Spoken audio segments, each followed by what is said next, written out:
Okay. Magandang gabi, mga kapatid kaibigan. Narito na naman tayo para mag-aral sa salita ng Diyos.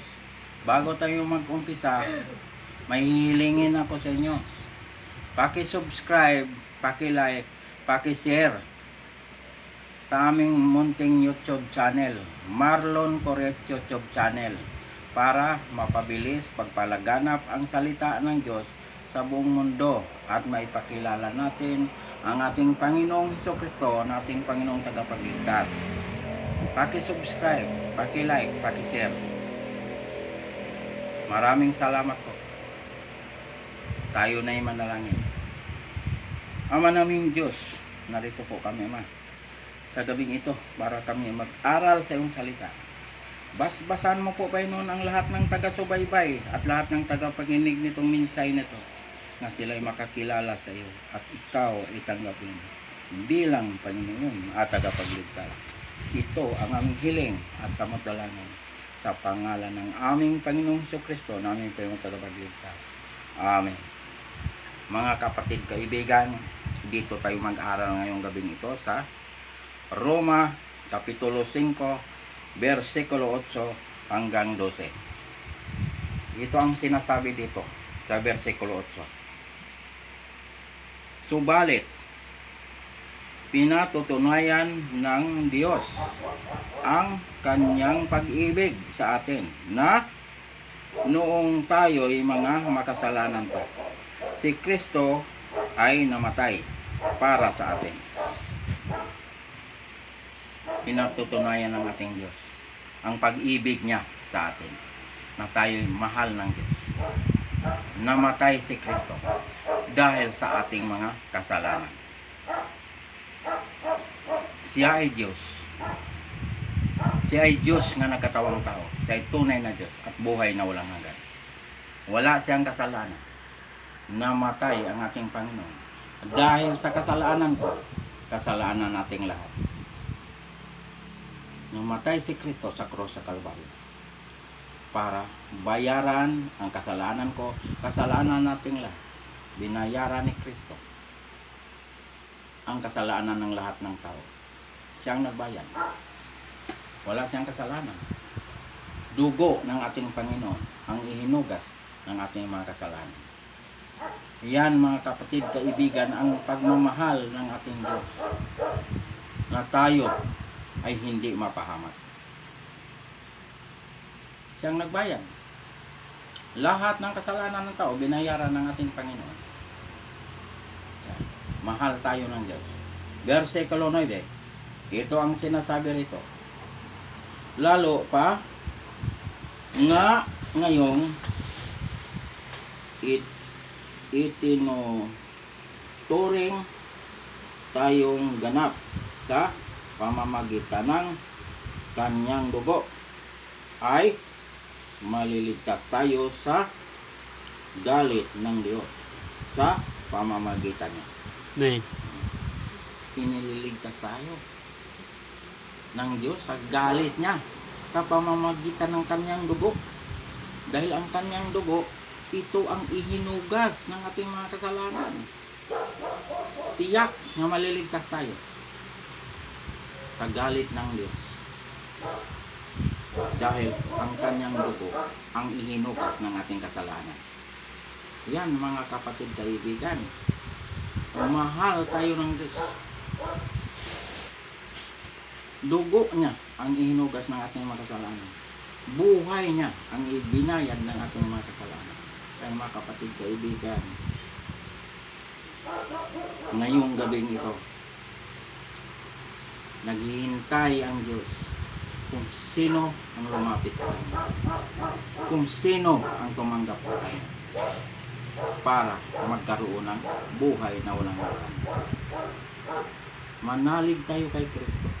Tanggapin natin si Kristo bilang Panginoon at tagapagligtas. Ayan, mga kapatid kaibigan, ang ating gagawin. Yan ang ating isukli ng ating Panginoong Hesukristo, ay ang ating mga pananalig at pagtanggap sa Kanya. Paniwalaan natin na siya lamang ang tagapagligtas, wala nang iba. gawa 4:12. Yan mga kapatid kaibigan. Mahal tayo ng Diyos. Ayaw ng Diyos na tayo mapahamak. Gusto ng Diyos na tayo maligtas. Ay mga kapatid kaibigan, paniwalaan natin ito. Tuminsay na ito dahil ito ang maghatid sa atin doon sa kanyang kaharian. Amen. Yes. Itong sinasabi dito sa versikulo 10. Sapagkat kung noon nga tayo'y mga kaaway ay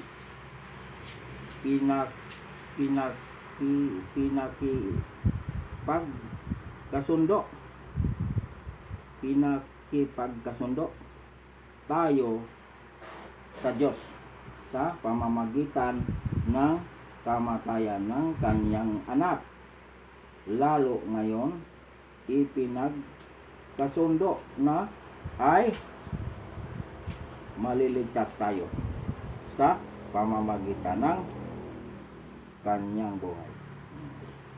Maliligtas tayo sa pamamagitan ng kanyang buhay. Buhay ni Kristo ang ibinayad ng ating kasalanan. Kaya maliligtas tayo pag tayo ay naniniwala. Buhay ni Kristo ang ibinayad ng ating kasalanan. Siya na tayo maliligtas pag tayo ay nananalig at tumanggap kay Kristo. Tanggapin si Kristo bilang Panginoon at tagapagligtas. Tiyak din, pangalan natin ay nakasulat sa aklat ng buhay. Yan mga kapatid kaibigan, katiyakan ng kaligtasan. Basta tayo ay nananalig at tumanggap kay Kristo. Dahil ang kaligtasan nasa pananalig at pagtanggap kay Kristo. Ayan, maliligtas tayo pag tayo ay sumasampalataya kay Kristo. Yan tayo naliligtas sa pananalig. Ayan. Yan ang ibig sabihin mga kapatid kaibigan. Tiyak ang ating kaligtasan. 11. Ito ang sinasabi dito sa versikulo 11.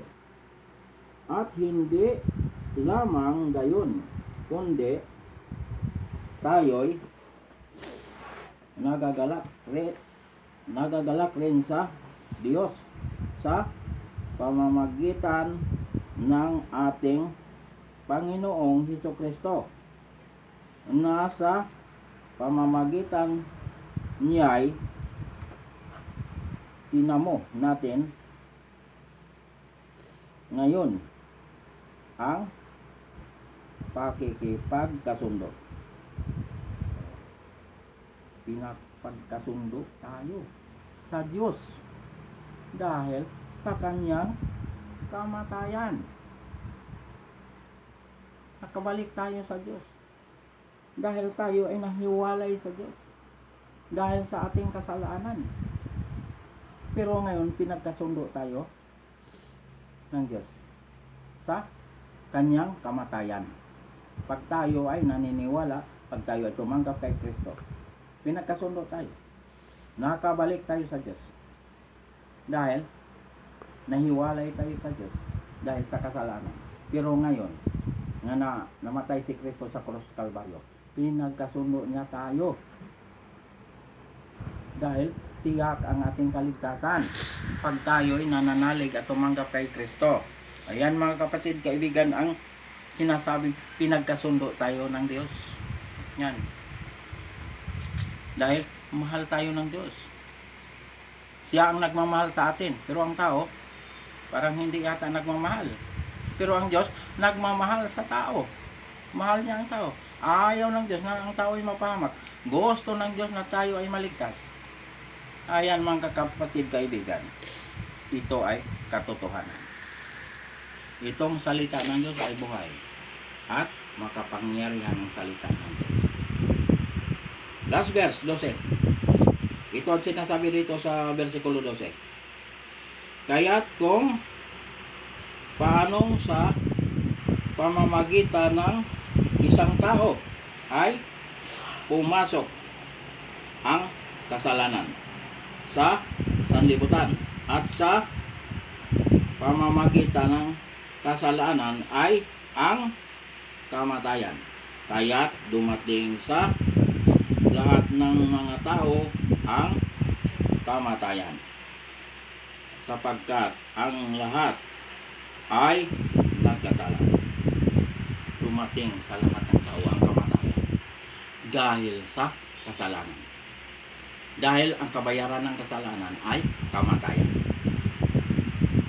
Kaya nga si Kristo namatay dahil sa kasalanan natin.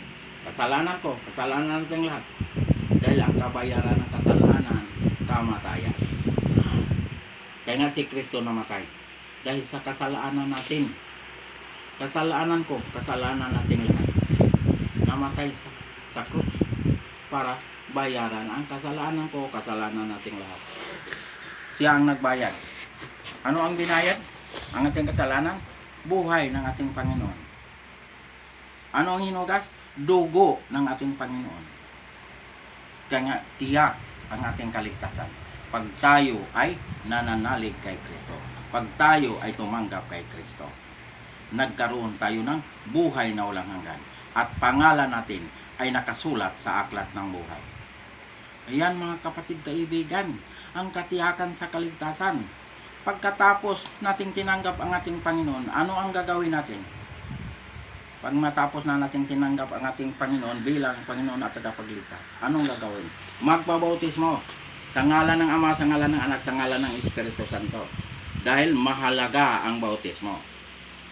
Paglubog mo sa tubig, namatay ka kasama ni Kristo. Pag-ahon mo, nabuhay ka kasama ni Kristo. Yan ang kahalagahan ng bautismo. Ikaw ay nakatawid na sa kamatayan tungo sa buhay na walang hanggan. Buhay ka pa, pero nakatawid ka na sa kamatayan. Bakit nakatawid ka sa kamatayan? Dahil namatay ka kasama ni Kristo. Nabuhay ka kasama ni Kristo. Ikaw ay bagong nilalang na. Wala na ang dating pagkatao. Pangalawang Korinto, Kapitulo 5, versikulo 17. Bagong nilalang ka na. Pag masama ka, magiging mabuti ka. Dahil bagong nilalang ka na. Wala na ang dating pagkatao. Ikaw nakatawid na sa kamatayan tungo sa buhay na walang hanggan. 1:5:24.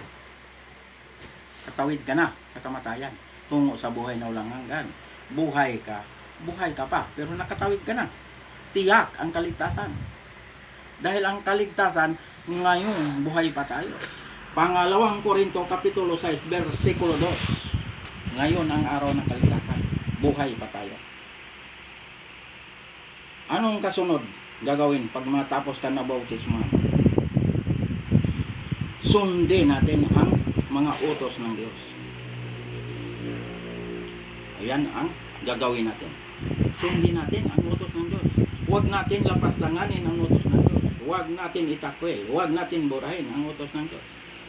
Kaya ang sabi ng Diyos sa 1:14, versikulo 15, pag iniibig ninyo ako, tutuparin ninyo ang aking mga utos. Yan ang sinabi ng ating Panginoong Jesucristo. Hindi niya sinabing, huwag na kayo sumunod. Binura ko na ang aking mga utos. Hindi sinabi niya. Ang sinabi niya, kung mahal natin, kung iniibig natin, tutuparin natin ang kanyang mga utos. Yan ang sinasabi ng Panginoon. Hindi niya binura ang utos niya. Dahil nasa utos ang palatandaan ng Diyos. Dahil ang utos, ang Ama ang sumulat yan. Daliri ng Ama ang isunulat sa 2 tapyas na bato. Kaya nga, naglagay ang Diyos ng palatandaan. Ano, ikailang utos yun? Yung palatandaan ng Diyos. Pang-4 na utos. Yung ikapitong araw, yung Sabat. Yan ang palatandaan ng Diyos. Nga ang sabi, kilala ninyo ako, kilala ko kayo. Ezekiel 20:20. Ang Sabat, ginawa ng Diyos na palatandaan. Dahil ang Sabat ay banal na araw. Ayan ang ipinagpahinga ng Diyos. Nung matapos itong paglikha nito, buong daigdig, langit, lupa, dagat, lahat nilikha ng Diyos. Pati tayo nilikha ng Diyos sa loob ng 6 na araw. Pagkatapos niya nilikha ito, sinabi ng Diyos, nagpahinga siya sa ikapitong araw. Anong araw yun? Sabat, ikapitong araw. Sabado. Pag sinasabi rito dito sa atin, Sabado, ikapitong araw. Kaya ginawa ng Diyos ng palatandaan ang Sabat. Dahil pinagpahingahan niya niyang araw na yan. Binagbasan, pinagpala, ibinukod para sa kanya. Bakit sinabi ng Diyos nga siya nagpahinga? Napagod siya? Napagod ang Diyos?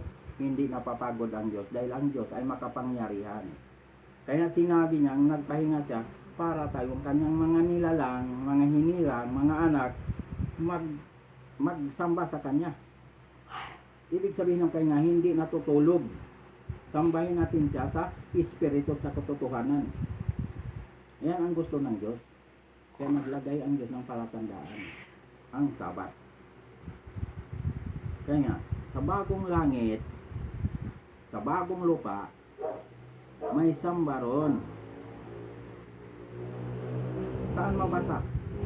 Isaiah 66, versikulo 22 hanggang 23. Mababasa mo ang bagong langit, bagong lupa.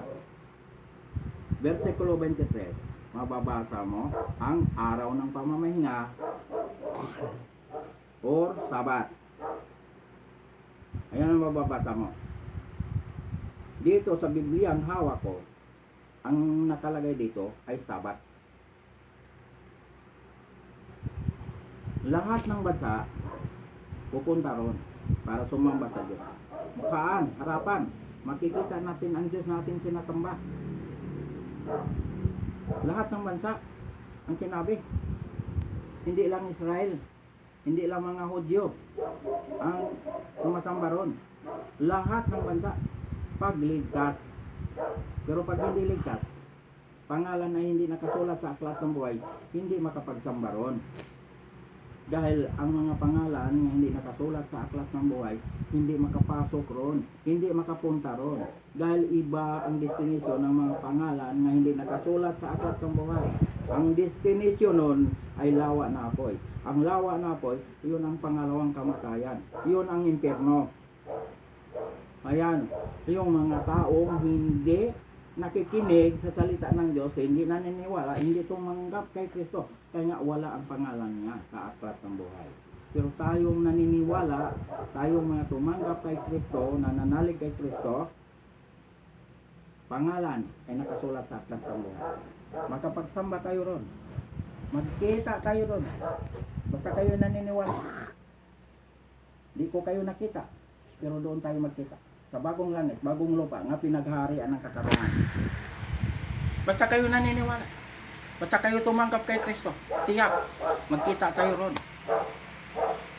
Manambahan tayo ron. Sabat ang samba ron. Ikapitong araw, Sabado ang samba ron. Dahil sinabi rito sa Biblia.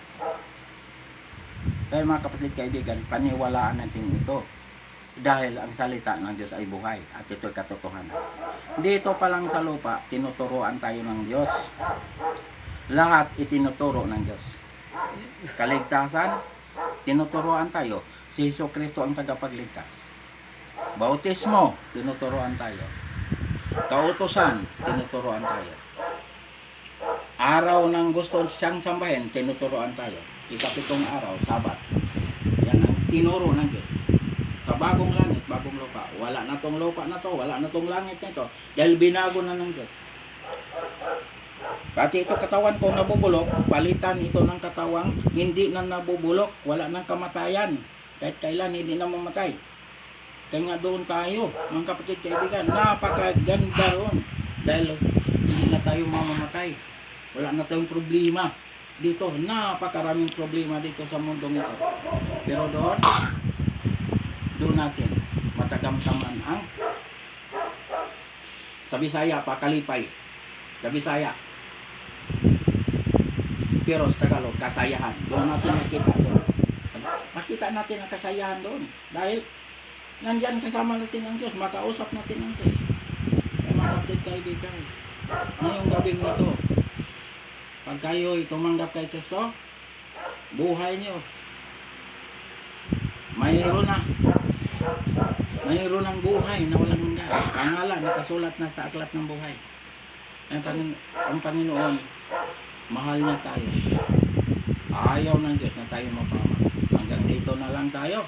Mga kapatid, kaibigan, paki-subscribe, paki-like, paki-share sa aming munting YouTube channel, Marlon Correct YouTube channel, para mapabilis pagpalaganap ang salita ng Diyos sa buong mundo at maipakilala natin ang ating Panginoong Hesukristo, ating Panginoong tagapagligtas. Ipinakilala ko ang ating Panginoong Hesukristo dahil siya lamang ang tagapagligtas, wala nang iba. Gawa 4:12. Kaya mga kapatid, kaibigan, maraming salamat sa inyo nga nagsubaybay nitong minsay na to para tayo ay magkaroon ng buhay na walang hanggan. Salamat. Tayo na ay manalangin.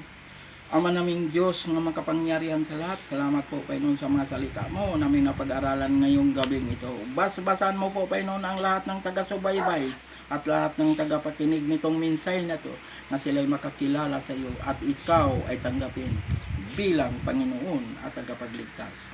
Ito ang aming hiling at samot dalangin sa pangalan ng aming Panginoong Kristo na aming tagapagligtas. Amen.